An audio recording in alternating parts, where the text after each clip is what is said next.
신명기 27장 교독을 하도록 하겠습니다. 제가 먼저 1절 읽습니다. 모세와 이스라엘 장로들이 백성에게 명령하여 이르되 내가 오늘 너희에게 명령하는 이 명령을 너희는 다 지킬지니라.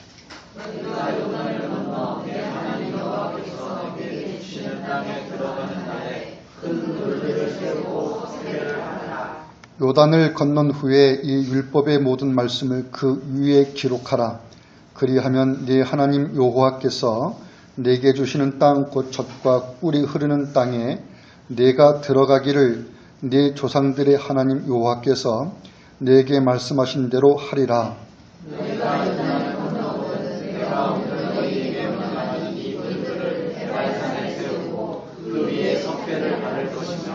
또 거기서 네 하나님 여호와를 위하여 제단 곧 돌단을 쌓되 그것에 쇠 연장을 대지 말지니라.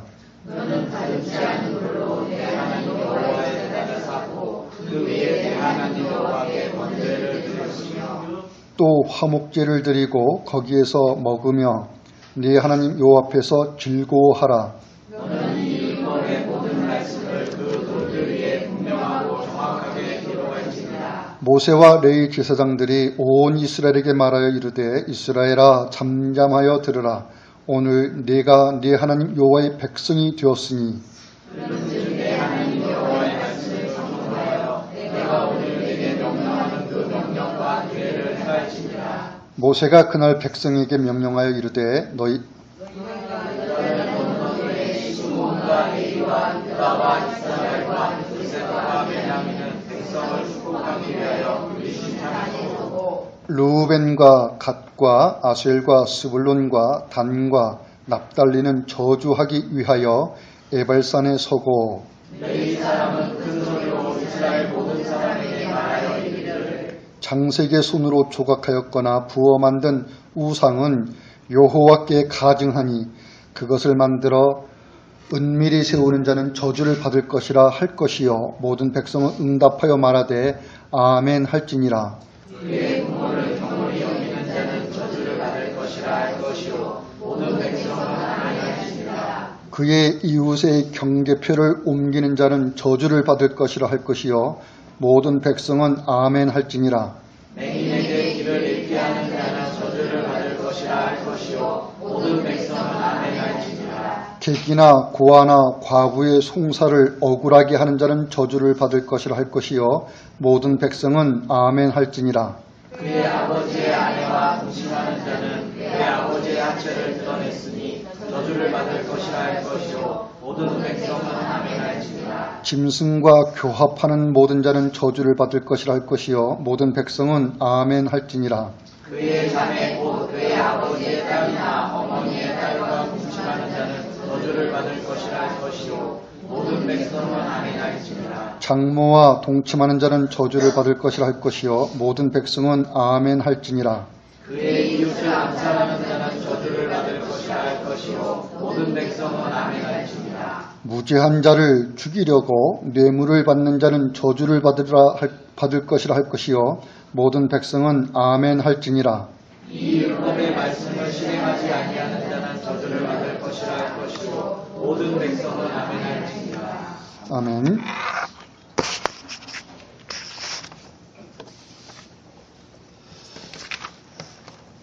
지난주에 신명기 27장 그리고 할 수 있으면 28장까지 읽어 오실 것을 말씀을 드렸었습니다. 그것은 우리가 하이델베르크 교리 문답을 공부하면서 이제 구문답과 시문 10번째 문답을 우리가 통해서 타락한 사람의 본성이 어떤 것인가를 우리가 알아왔죠. 전적 부패한 본성으로서 율법을 지킬 수 있는 육체에 우리가 있지 못하다는 거 그동안 배워온 거예요. 율법을 지킬 수 있는 육체에 있지 못하다는 얘기는 우리가 전적 무능력하다는 거죠.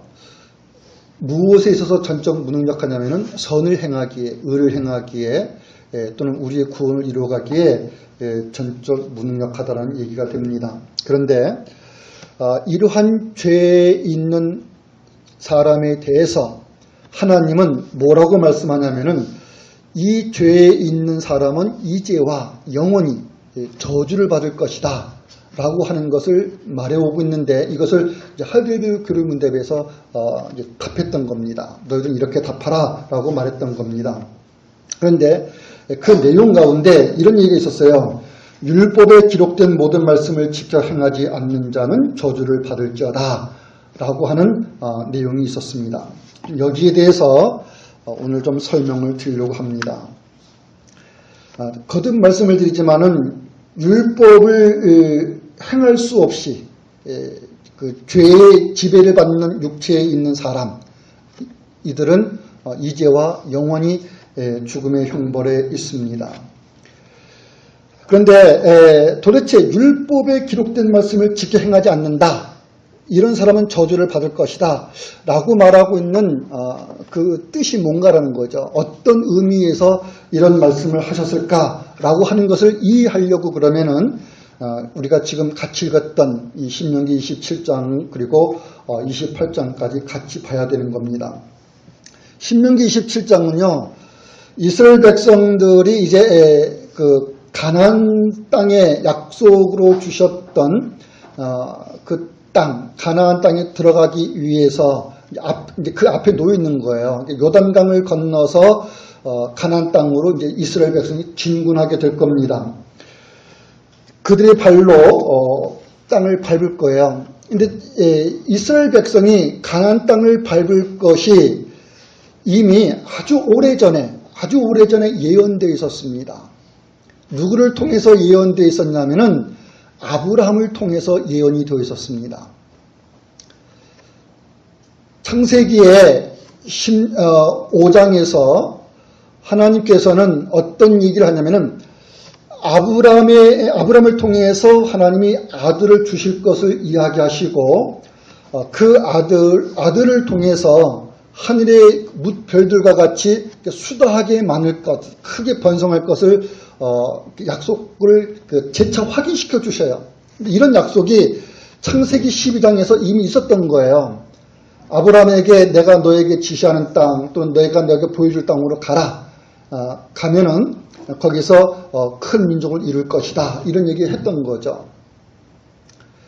그리고 하나님이 아브라함의 이름을 크게 드러나게 할 것이고, 하나님이 아브라함의 주가 되실 것을 이야기합니다. 이러한 모든 일들이 왜 있느냐 하면은 천하 모든 민족이 복을 받게 하기 위해서인데, 아브라함이 받은 그 복을 받게 하기 위하여 아브라함이 하나님을 믿은 그 믿음에 의해 있게 하실 거예요. 이것을 실현해 가시는 것 속에서 하나님께서는 어떤 얘기냐면, 아브라함을 통해서 하나님이 주실 아들, 그를 통해서 하늘의 뭇별같이 많게 할 거라는 것을 재차 확인시켜 주셔요.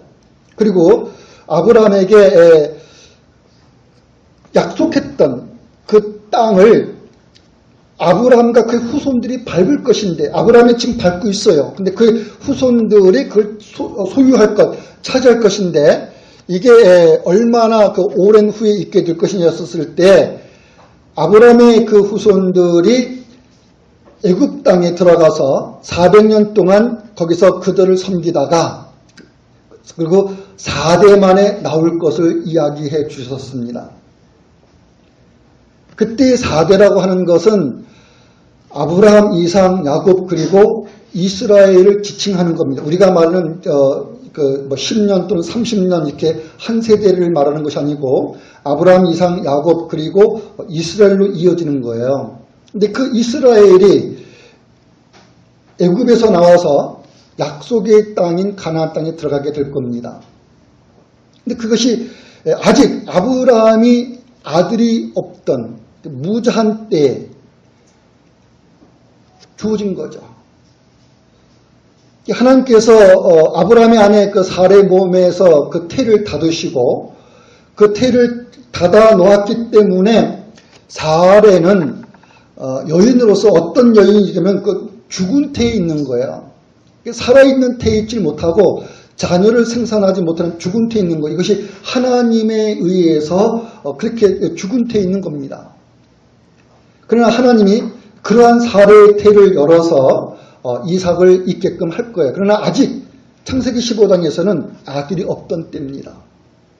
그럼에도 불구하고 너의 자손은 이렇게 될 것이고 반드시 내가 너와 맺었던 약속의 땅으로 그들이 들어오게 될 것이다 라는 것을 먼 미래에 있을 것인데 그것을 얘기해 주셨던 거죠.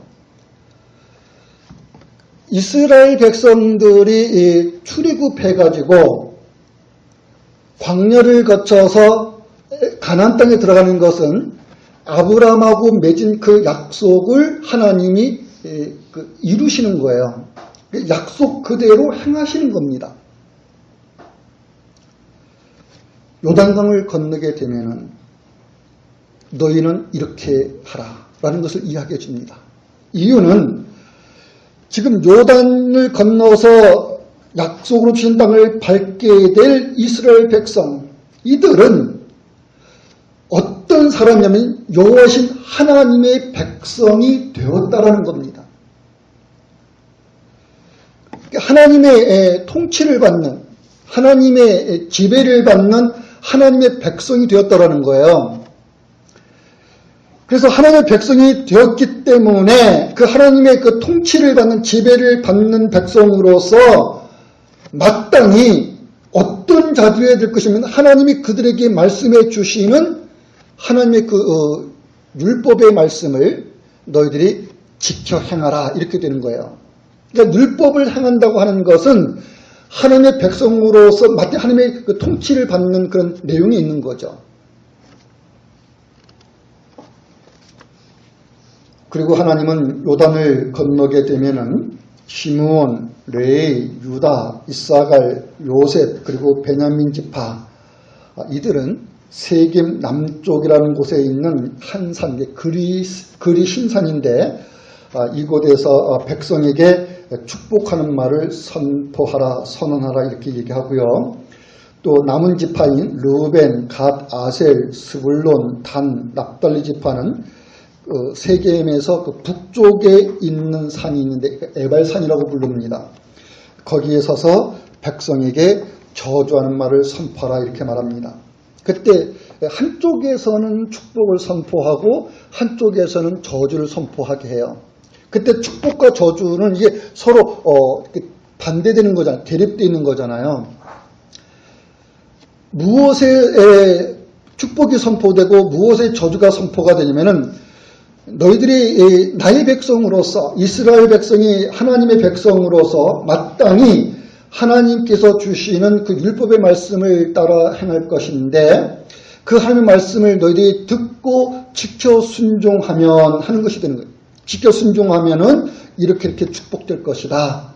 그러나 만일 너희가 내 말을 불순종해서 거역하면은 너희들은 이렇게 저주에 있을 것이다 라고 하는 것을 선포하게 된 거죠. 근데 신명기 27장에서는 지금 레위 사람들은 이제 양쪽에 온 이스라엘 백성들에게 큰 소리로 우리가 읽었던 말씀들을 외치게 한 거예요. 모두 12개가 있어요. 그것이 우리가 보게 되는 11절 이하에서 보게 되는 거죠. 모세가 그날 백성에게 명령하여 이르기를 너희는 이렇게 선포하라 라고 말하게 된 겁니다. 그 중에 무엇을 선포하냐면 여기 장색의 손으로 조각하였거나 부어 만든 우상은 여호와께 가증하다. 그것을 만들어 은밀히 세우는 자는 저주를 받을 것이다. 무슨 얘기냐면은 어떤 나무나 또는 돌도 그렇고 어떤 금속으로도 그렇고 이런 것을 가지고 우상, 신의 형상을 만드는 거죠. 거짓된 신의 형상을 만드는 거죠. 참된 신의 형상이 아니에요. 거짓된 신의 형상을 만들어서 세워놓는 사람, 이 사람은 저주를 받아라. 왜 할 때 여호와신 하나님께서 사람의 손으로 만든 그 우상들을 미워하신다라는 거예요. 우리가 그 십계명에서 첫 번째 계명에 하나님이 그런 얘기하죠. 나 외에 다른 신이 없다. 여호와신 하나님 외에 또 다른 신이 없는 거예요. 여러분, 이와 같은 말씀이 예수님에 의해서도 얘기가 되는 거예요. 예수님이 어떤 분이신가 했었을 때 사도들은 어떤 선포를 하게 되면은 예수님만이 참된 신이시다. 참된 주님이시다. 그러니 그분의 이름을 부름으로 너희가 구원받는다. 이런 얘기하는 거죠. 주 예수를 믿으라. 그러면 너와 내 집이 구원을 얻을 것이요. 라고 말하게 되는 겁니다. 그러니까 홀로 한 분, 살아계시고 참되신 분은 홀로 한 분, 여호와라고 그렇게 불려지는 하나님 한 분이신 거예요. 그럼에도 불구하고 사람이 자기들의 손으로 신의 형상, 거짓된 신의 형상을 만들어서 그것을 섬기게 되면은 그것은 저주에 있을 것이다라는 것을 이야기할 때 백성들은 아멘 하고 이렇게 응답하겠습니다. 이것만 있는 건 아니죠. 자기의 어머니나 아버지를 학대하는 사람은 저주를 받을 것을 이야기하며 백성들은 아멘으로 응답하게 합니다. 또는 자기 땅을 넓히려고 이웃의 땅까지 넘보는 사람, 그 이웃의 땅의 경계선 안으로 들어가서 자기 땅을 이렇게 더 넓게 하는 이런 사람은 저주를 받아라 이런 얘기합니다. 소경을 엉뚱한 길로 인도하는 사람도 저주를 받아라. 이방이나 고아나 과부 이런 사람들의 권리를 짓밟는 사람도 너희들은 저주를 받을 것이다. 이런 선포를 합니다. 또 어떤 그 종류의 짐승과 교합하는 자도 저주를 받아라. 그런데 이게 그 짐승과의 문제가 아니고 이제 사람과의 관계에서도 다양하게 나오죠. 그 어떤 분이 이제 기독교를 반대하는 안티 기독교인 것 같은데 성경에서 그 지금 우리가 읽었던 말씀 가운데 소위 좀 낯뜨거운 그런 글들이 있잖아요. 근데 어떻게 성경은 아이들도 읽는 건데 어른을 비롯해서 모든 사람들이 읽는 거고 거기는 아이들도 있는데 아이들이 읽는 글에 어떻게 이런 글들이 있느냐라는 거예요. 그러면서 이제 그 기독교를 이렇게 좋지 않게 좀 가릴 것은 가리고 그래야지 어떻게 어린아이도 읽을 수 있는 성경에 지금 우리가 읽는 그런 얘기들이 있느냐라는 거예요. 근데 나머지 그 11 가운데에서 조금 아까 제가 말했던 외에 나머지들은 다 이게 어떤 쉽게 말하면 성적 문제잖아요. 그것이 가족에 관한 것이든 이웃에 관한 것이든 오늘 말하면은 이거는 쉽게 성폭력에 해당되는 문제들이죠. 근데 이런 것을 아이들이 이렇게 쉽게 볼 수 있도록 그 성경이 이렇게 기록하고 있는 것은 이것은 문제가 있다. 이렇게 얘기합니다. 그런데 여러분 우리가 지금 읽은 말씀 외에 더 심한 것들도 많죠. 윤리와 도덕으로 이해할 수 있는 그런 일들이 아닌 것. 윤리와 도덕을 이해할 수 있는 거면 용납이 되는 거잖아요. 근데 이건 본인들의 윤리와 도덕의 판단을 볼 때는 이게 어떻게 이건 가정을 이루고 있는 사람들이나 볼 수 있는 거지. 이렇게 되면은 그건 용납이 안 되는 거죠. 근데 그것보다 더 심한 얘기도 있다고요. 유다와 우리가 그 룻기서 공부하게 했을 때 그 고멜 사상 속에서 나오게 되는 계대 결혼에서 나오게 되는 어떤 유다와 그 다말의 문제도 있고 많이 있습니다. 근데 성경은 그 모든 것들을 읽게 합니다. 어른도 어린이도 글을 알고 읽을 수 있으면 귀가 있어서 들을 수 있고 눈이 있어서 볼 수 있으면 죄라고 하는 건요. 모든 것이 이렇게 어떤 그 제한된, 어른에게만 제한된 문제가 아닌 거죠.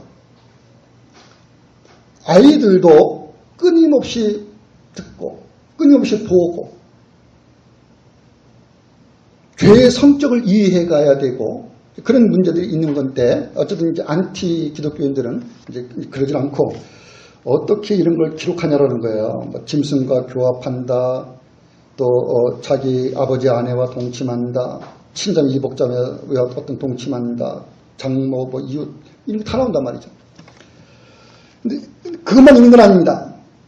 이웃 사람을 그것보다 우리가 말했던 그 수치스러운 일보다도 더 심각한 것, 이웃 사람을 죽이는 자, 암살하는 자, 죄 없는 사람을 죽이고 이웃을 죽이고 이런 사람은 저주를 받으라는 거예요. 무엇 때문에 저면은 어떤 재물의 탐심을 가짐으로 사람을 죽이는 일을 서슴지 않는다는 거야. 그러면서 마지막에 하고 있는 이야기가 어떤 거냐면은 이 율법의 모든 말씀을 행하지 않는 사람, 이렇게 되는 거죠. 이 율법의 말씀을 실행하지 아니하는 자는 저주를 받을 것이라 할 것이다. 여기에 대해서 이스라엘 백성들은, 모든 백성은 아멘 이렇게 대답하라 이렇게 되어 있습니다. 하이델베르 교리 문답에서 우리가 보고 있는 율법의 모든 말씀을 지켜 행하지 않는 사람은 저주를 받을 것, 이것이 지금 신명기에서 우리가 보게 되는 거예요. 여러 가지를 쭉 얘기하면서 마지막에 이제 종합적으로 이 율법의 모든 말씀 행하지 않는 사람은 저주를 받아라. 그러면 모든 백성은 아멘하고 응답하시오라고 이렇게 되어 있습니다. 근데 여기에 대해서 갈라디아서 3장에서도 이 이야기를 해줍니다. 갈라디아서 3장 10절에 가면은 제가 읽어드리겠습니다. 무릇 율법 행위에 속한 자들은 저주 아래 있나니 기록된 바 누구든지 율법책에 기록된 대로 모든 일을 항상 행하지 아니한 자는 저주 아래 있는 자라 하였음이라 이렇게 얘기합니다. 그러면서 이는 지금 어떤 의미에서면은 누구든지 간에 그러니까 율법을 행한다고 했었을 때 갈라디아에서 바울이 말하고 있는 의도는 뭐냐면 율법을 지켜서 구원을 얻으려고 하는 사람을 염두에 두고 있는 거예요.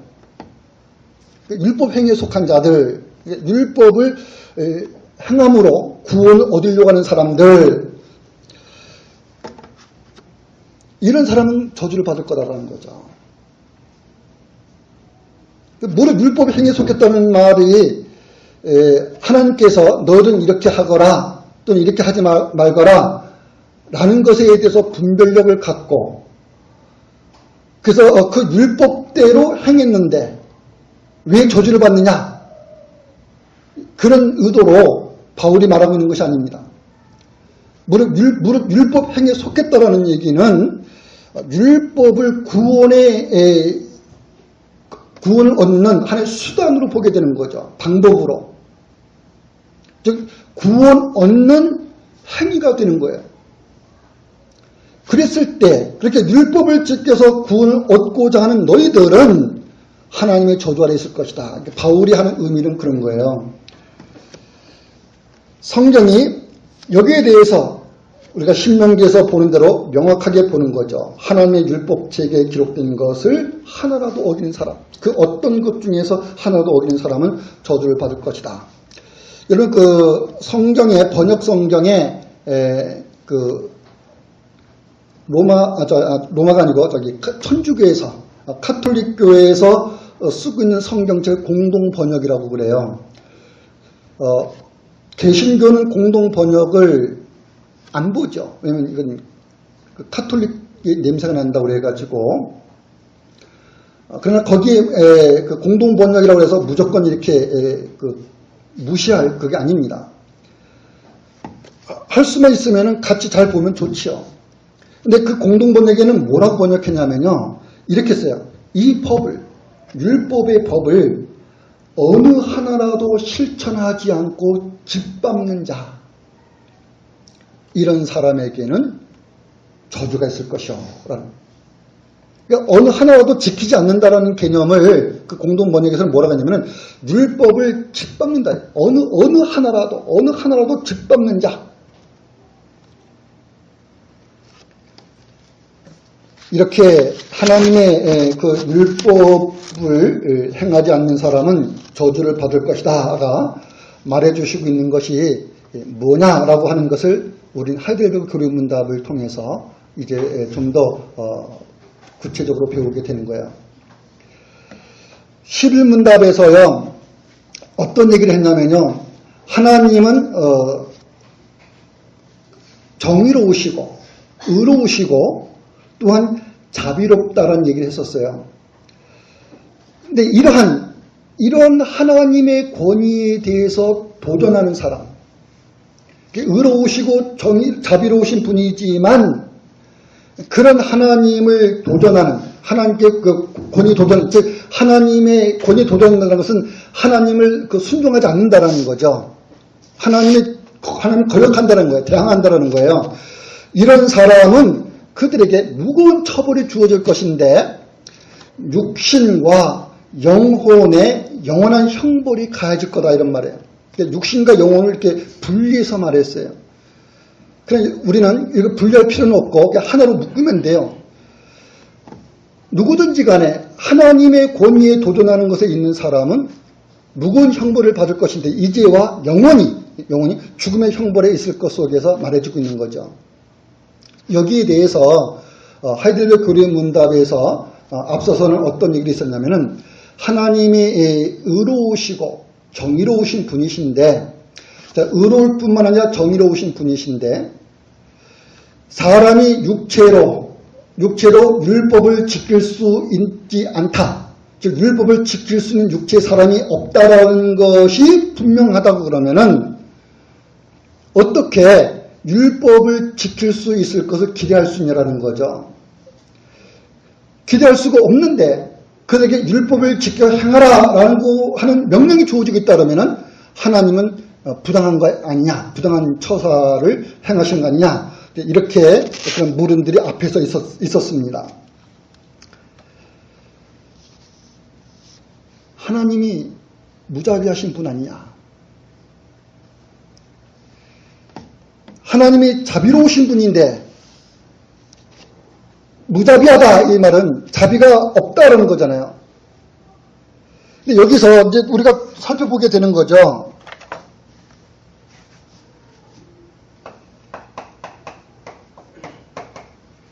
하나님의 의로우심과 이 자비로우심, 자비하심, 이 의라고 하는 것이요, 의가 의로 나타나는 것은 죄가 있기 때문에 그래요. 죄가. 하나님의 의가, 하나님의 의로우시다라고 하는 것이 판명되는 것은 죄라는 것이, 사람의 죄라는 것에서 하나님의 의가 이렇게 판명된다고요. 죄가 없는 곳에서는 하나님의 의로움이 잘 설명이 안 돼요. 그러면 창세기에서 하나님이 천지를 창조할 때 빛이 있으라 이런 말을 하죠. 그래서 빛이 창조가 되고요.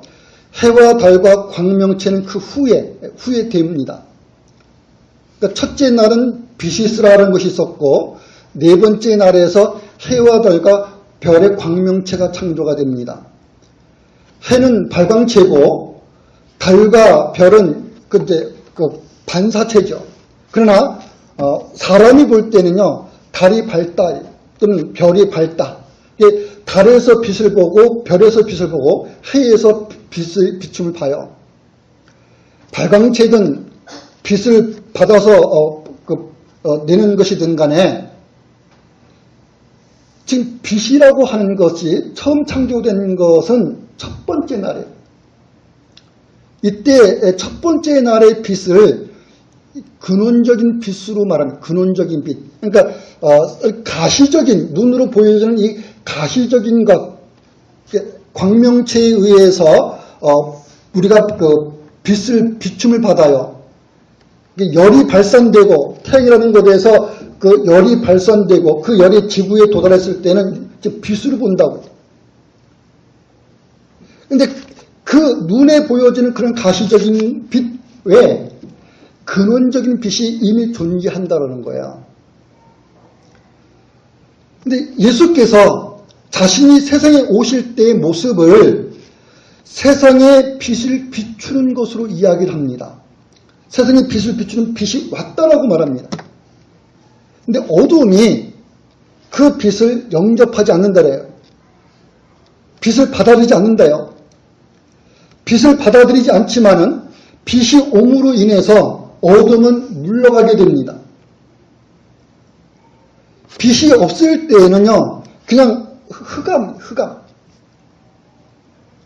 빛의 개념을 못 가져요. 빛의 개념을 사람들이. 근원적인 빛이 있다 할지라도 사람이 눈으로 보는 빛이 가시화된 그 빛이 없을 때 빛의 개념을 이해할 수가 없어요. 하나님의 의로운 빛이 흑암의 세계에 비치기 이전에 어둠에 속한 사람들이 자기의 그 죄에 대한 개념을 갖지를 못합니다. 하나님의 의로움이 의로움으로 판명되고 이해가 되는 것은 모든 사람이 죄 아래 있는 것에서입니다. 근데 이 의와 이 죄의 관계가 어떤 건가요? 의와 죄의 관계라는 것은요, 의는 죄를 심판합니다. 심판.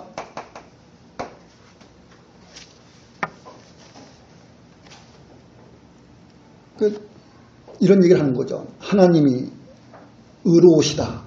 그럼 죄를 눈 감아 볼 수 없는 거예요. 간과라는 말 있잖아요. 간과하신다. 죄를 간과하신다.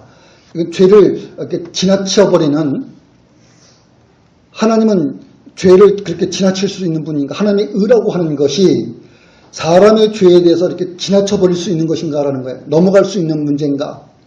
아닙니다. 의는 죄에 대해서 심판을 합니다.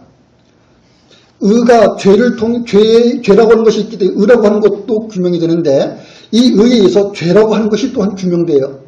어떻게 악한 것인지 그게 규명된다고요. 의가 죄를 반드시 심판하게 되죠. 근데 사람이 육체로 율법을 지킬 수 없다고 하면은 율법을 이제 불순종하는, 율법을 어기는, 지키지 않는 이러한 것에 대해서 하나님이 어떻게 그걸 심판할 수 있냐 이렇게 나오게 됐을 때, 그럼 하나님은 무자비한 분 아니냐 이렇게 얘기가 된다고요. 하나님은 의로우실 뿐만 아니라 자비로우시다고 그랬는데, 그 의로서 의를 행하게 될 때 율법을 육체로 지킬 수 없는 사람에게 그 의가 행해졌을 때 여지없이 죄에 대해서 심판으로 나타나니까 하나님은 무자비한 분 아니냐 이렇게 얘기가 된다고요. 그래서 하나님을 오해하게 되는 거죠. 하이데르 교류문답은 하나님의 의로움과 자비로움에 충돌이 있는 걸 얘기하지 않습니다. 모순되고 그런 거 얘기하지 않습니다. 하나님이 자비로우시다라는 것은 사람의 죄의 책임을 묻지 않는다. 여기 있지 않아요. 자비롭기 때문에 죄의 책임을 묻지 않는다. 여기 있지 않다고요. 오히려 하나님은 자비로우시고 의로우신 분이시기 때문에 먼저 어떤 것이 필연적으로 행해질 수밖에 없으면 하나님은 모든 사람에 대해서 공평하고 공정한 분으로 나타나게 되는 거예요.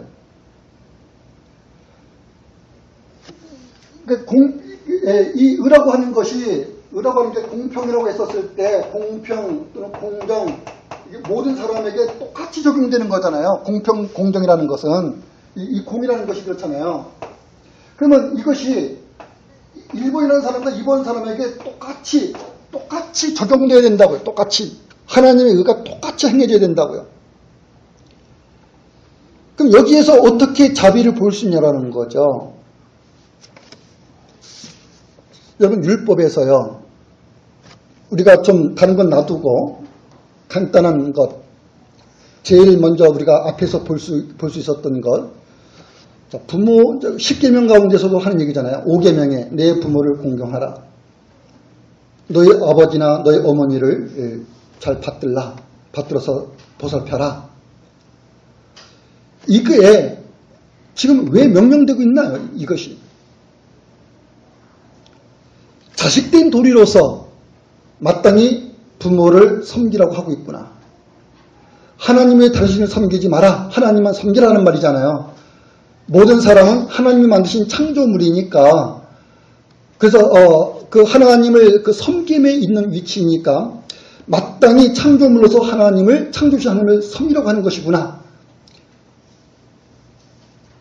부모 공경도 그런 것 있죠. 있는데 단지 그거냐는 그것만 있지 않아. 또 다른 것도 있잖아요. 도둑질하지 말라, 살인하지 말라, 이런 얘기들이 있어요. 그러면 왜 도둑질하지 말고 왜 남을 죽이는 일을 하지 말라 하냐 그 말이에요.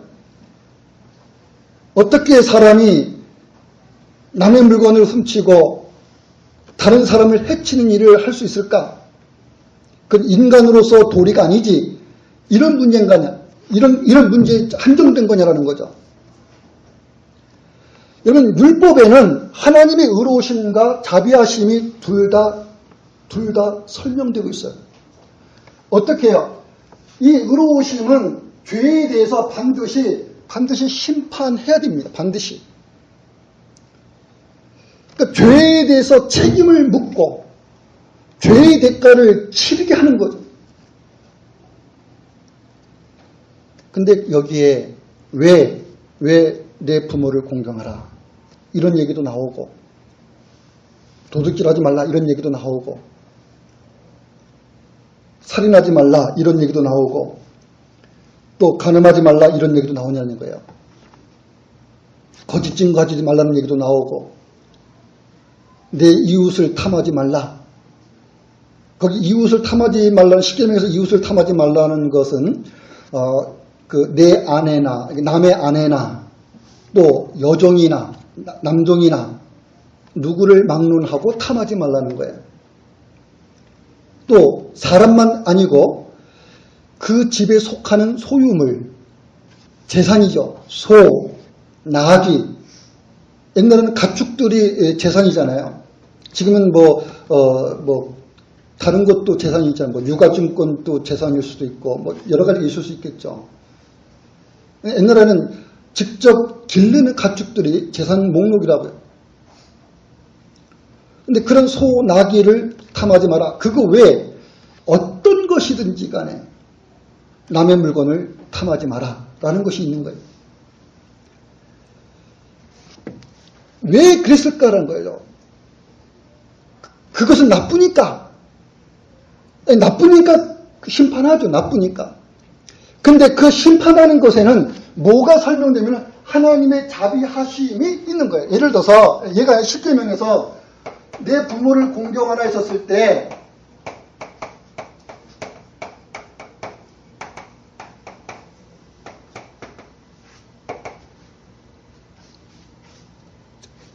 여기 부모는 어떤 위치에 있는 사람일까요? 내 부모를 공경하라. 자식과 부모에게서 또는 나이 많은 분하고 젊은 사람에게서 이 부모란 분이 어떤 성격을 띠고 있을 거냐를 여러분들이 한번 추론 한번 해보세요. 추측. 여기서 부모는요, 약자예요, 약한 자. 6계명이 뭔가요? 6계명. 살인하지 말라잖아요. 살인하지 말라. 살인하지 말라. 6계명입니다. 맞죠? 여기 살인, 이게 사람에 대한 거예요. 남을 죽이지 마는 거예요. 남을 죽이지 마라. 그러니까 살인은 내가 남을 해치는 거예요. 살인을 당하는 사람, 이게 살해당해요. 살해. 그러니까 살해당하는 사람.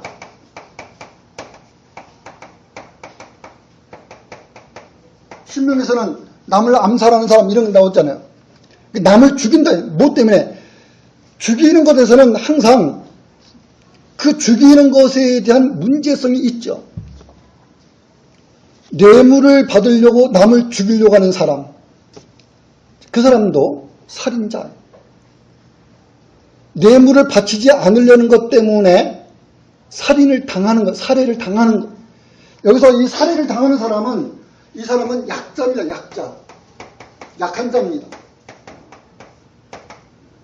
제7계명은요.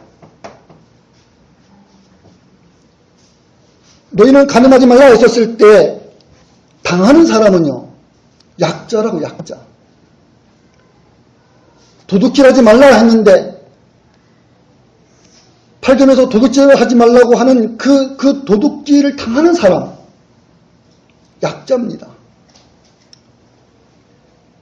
내 이웃에게 거짓 증거하지 말라고 했는데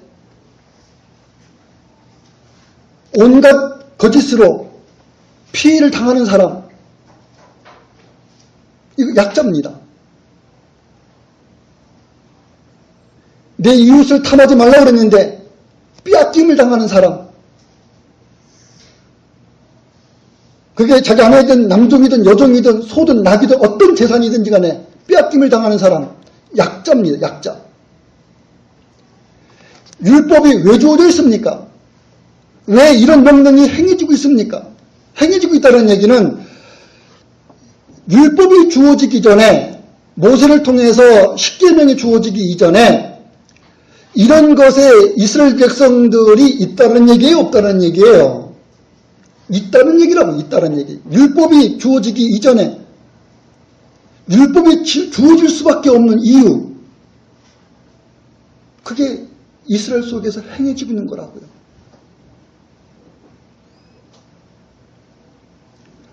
우리들이 차마 낯뜨거워서 부끄러운, 감히 입으로 말하기 어려운, 그것보다도 더 심각하고 더 우리 쉽게 상상이 안 되는 그 이상의 짓거리도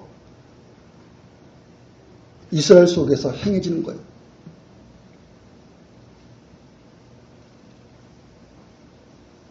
하나님께서 율법을 내신 것은 죄를 심판하는 기능을 갖고 있습니다. 근데 그렇게 죄를 심판하는 그 기능을 통해서 무슨 일을 하고 있냐면은 약자를 보호하시는 거예요.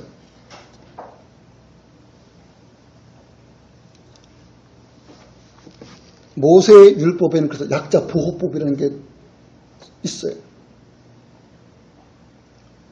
고아, 과부, 나그네, 약자들이죠. 너는 이런 사람을 이렇게 살펴라, 도와주라. 왜 도와주고 왜 살필 것이 얘기되냐 말이죠. 힘 있는 자들이, 여유 있는 자들이 살피고 도와줘야 될 약자예요. 그렇게 하는 것을 통해서 하나님의 자비로우심이 이야기가 되고 있는 겁니다. 하나님의 의로움과 하나님의 자비로우심은 상치되고, 그래서 충돌되고 모순되고 그런 게 아니에요.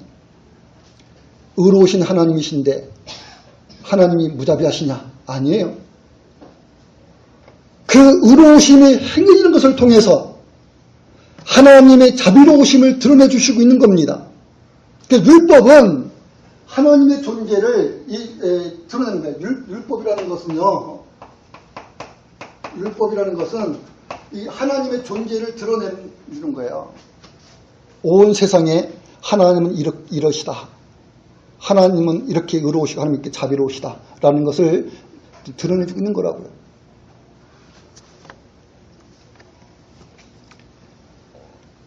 하나님은 의를 공평하고 공정하게 행하십니다. 죄에 대해서 하나님이 간과하는 일은 있을 수가 없습니다. 만약에 죄를 간과한다, 지나치고 넘어간다 그러면은, 묻지 않는다 그러면은 그 죄를 어떤 책임도 물을 수가 없는 거예요. 즉 사람이 책임질 일이 없는 거죠. 내게서 간과가 됐는데, 하나님의 의가 내게서 넘어가 버렸는데 묻지 않겠다는 거잖아요. 그럼 내가 죄를 책임질 이유가 없는 거라고요. 그러나 하나님은 죄를 간과하는 분이 아니고 죄에 대해서 심판함으로써 죄의 책임을 분명히 물으시는 분이십니다. 그리고 그렇게 죄를 심판하는 것을 통해서 힘있는 자들이 억압하고 힘없는 자들이 앞뒤에 있는데 그 힘있는 자들에 의해서 억눌림을 받는 그 약자들의 눈에서 눈물을 씻기시는 하나님의 자비가 이야기가 되고 있었던 거예요. 구약에서요. 이것을 전체적인 사상으로 말해준 게 뭐냐면요. 이거를 구원이랍니다. 구원.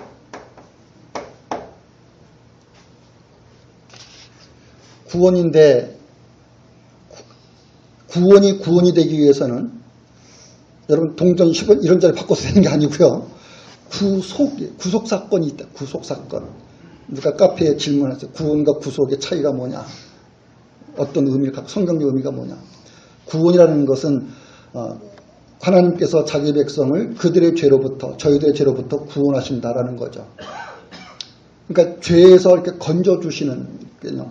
그러니까 일반적인 개념은 어떤 어려움이나 어떤 사건들에서 이렇게 건져주시는 구출하는 그런 개념이 있지만은 기독교에 있어서는 죄로부터 구원한다는 거예요. 근데 그 죄로부터의 구원에 우리가 구속이라는 말을 쓸 때에는 속죄의 개념이 있다는 거죠. 그때 그 속죄는 죄값을 지불하는 일이 있는 거예요. 근데 우리가 지불하는 것이 아니고 하나님께서 자신에게 있는 것으로 지불하는 거예요. 즉 아들을 속량 또는 속전 죄를 없애주실 것에 대해서 하나님께서 아들을 보증으로 내세우는 거라고요. 값으로 지불하는 거예요. 그러니까 속전, 속량의 말은 값을 치러서 죄 문제를 처리해 나가는 거예요. 예수 그리스도는 그렇게 우리를 죄에서 구원하시기 위해서 친히 자신의 몸을 희생 제물로 드려지는 일을 하는 것이기 때문에 대속물이 되신다 이런 표현을 쓰죠. 대속물 대신 속죄물이 되시는 거예요.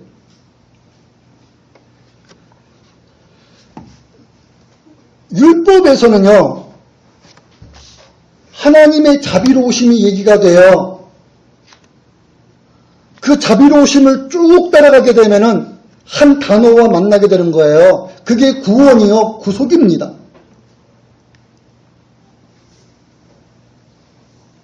율법을 지켜 행하면은 하나님의 자비가 말해지는 겁니다.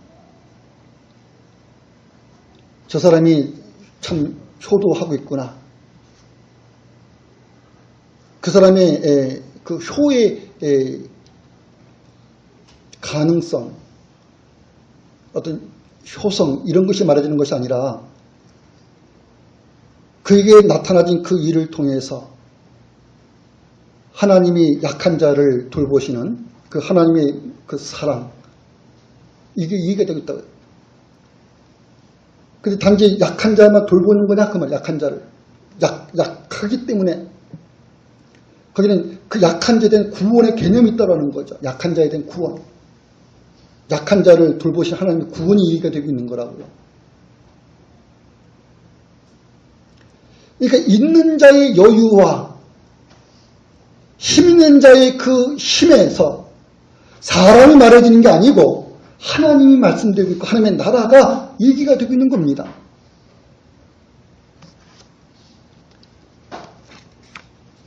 하나님은 구약에서 하나님의 자비는 강한 자가 약한 자를 억압하는 악을 행하는 것에 대해서는 죄를 간과하지 않고 억압하고 그래서 압제당하는 약한 자를 돌보신 자비를 베푸심을 통해서 율법에서 드러내신 하나님의 의로움 이게 자비에서 하나님의 의로움이 말해지고 의로움에서 자비가 행해지고 있는 것이 말해지고 그런 거죠.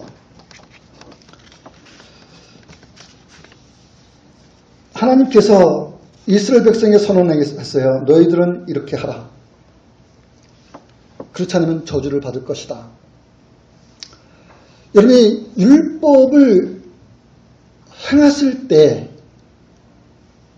거기에 하나님의 자비가 드러나고 있는데 너희들이 이 하나님의 자비에 있지 않다 그러면은, 그 하나님의 자비를 행한다라는 것은 우리가 하나님의 자비를 잊고 있기 때문에 우리에게 있는 그 하나님의 자비하심이 드러나는 거잖아요. 나타나지는 거잖아요. 근데 우리가 무자비하다라는 얘기는, 자비를 전혀 우리가 어떤 그 자비에 있지 않다는 얘기는 우리가 하나님의 그 자비를 잊고 있지 않다는 얘기가 된다고요. 근데 하나님께서 말씀하신 것을 이러이러한 자는 저주를 받을 것이다 라고 했는데, 그 저주를 받는다고 한 그 일이 일로 나가는 거예요. 신상을 만드는 사람은 저주를 받을 것이다 라고 했는데 신상을 만드는 일로 나간다고요. 이러이러한 사람은 저주를 받을 것이라고 했는데 그 저주로 나가는 거예요. 사람의 발걸음이 나가기에 앞서서 인간의 마음이 먼저 앞질릅니다. 인간의 마음이.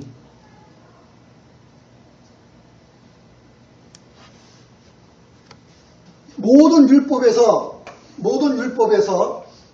얘기되고 있는 것은요, 이건 탐심이에요. 탐욕. 자기의 탐심, 자기의 탐욕으로 인간은 하나님의 자비에 있기를 거부해요. 어디까지 거부하는지 압니까? 어디까지? 남에게 자비를 베푸는 일을 하지 않는 것.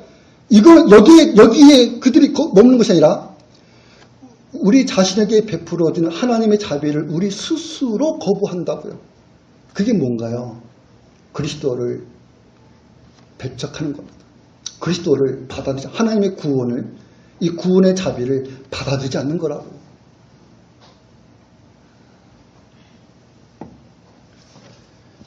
마음에 하나님이 없는 까닭에, 하나님이 없는 그들의 마음에 채워져 있는 게 있어요. 그건 온갖 탐욕, 탐심이라는 거예요.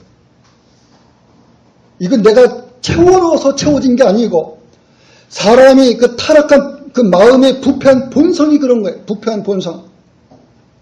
온통 탐욕에 가득 차, 내가 채워서 채워진 게 아니에요. 우리 마음에서 나와지는 것이 탐욕이고 탐심이라는 거예요. 여러분, 이러한 마음과 그 악행은 오래가지 못하지요. 왜요? 이제와 영원히 벌하실 것이다. 무엇으로요? 죽음의 형벌로 무겁게 처벌하실 것이다. 육신과 영혼, 할변은 이렇게 두 단어를 썼습니다만 합하면은 너희는 그런 얘기예요. 너희는, 또는 너희, 사람이죠, 사람. 이것을 육신과 영혼 이렇게 말했다고. 이거 플러스 개념으로 보시면 안 돼요. 그냥 사람, 전인으로, 전인. 우리가 이런 말 잘 쓰잖아요. 인간은 전인적이다. 이런 말 쓰잖아요. 오래가지 못해요. 이제와 영원히 무겁게 처벌하실 것이다. 그래서 너희들의 악행이 오래 가지 못할 거라는 거예요. 사람의 악행이 기껏해야 몇십 년 안 되죠. 몇십 년 안 돼요. 근데 그것을 끝내시는 하나님의 의. 하나님께서 우리의 눈에서 다시는 눈물이 없게 하시고 슬픔이 없게 하시고 우리 입에서 애통하는 게 없게 하시고 우리의 마음에 고통이 없게 하시고 우리에게서 생명이 없게 했던 그 죽음, 이 죽음이, 이 모두가 오래가지 못한다고요. 이 모든 걸 다 끝내신다고 말해요. 이제와 영원히 처벌한다라는 얘기는 그렇게 죄를 심판한다는 얘기, 그거 오래 못 간다는 얘기예요. 하나님 그 심판해서 그걸 끝내시겠다는 얘기예요.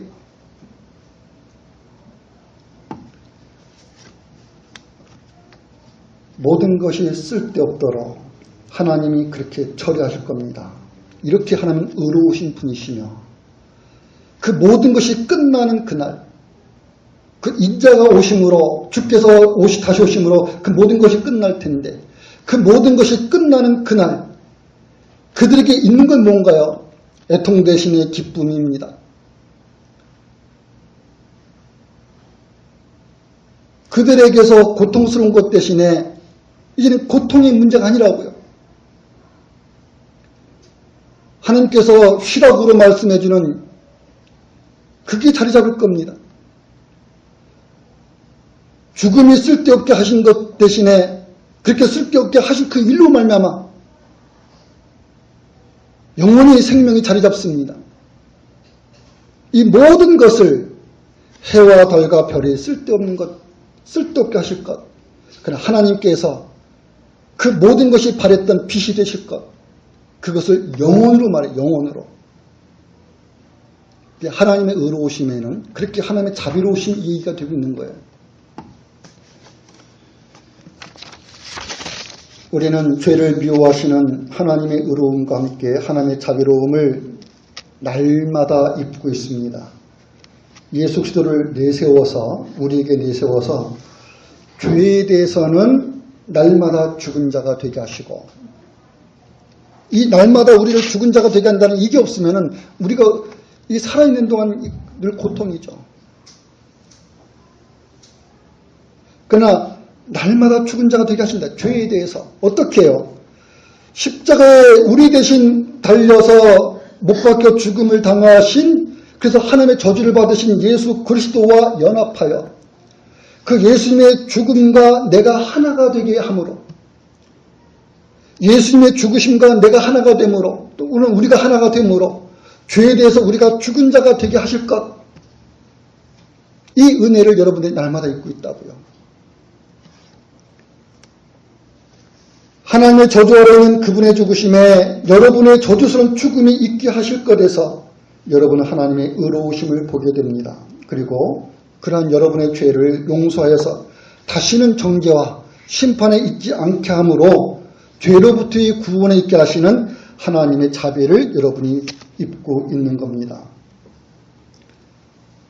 이 일을 위해서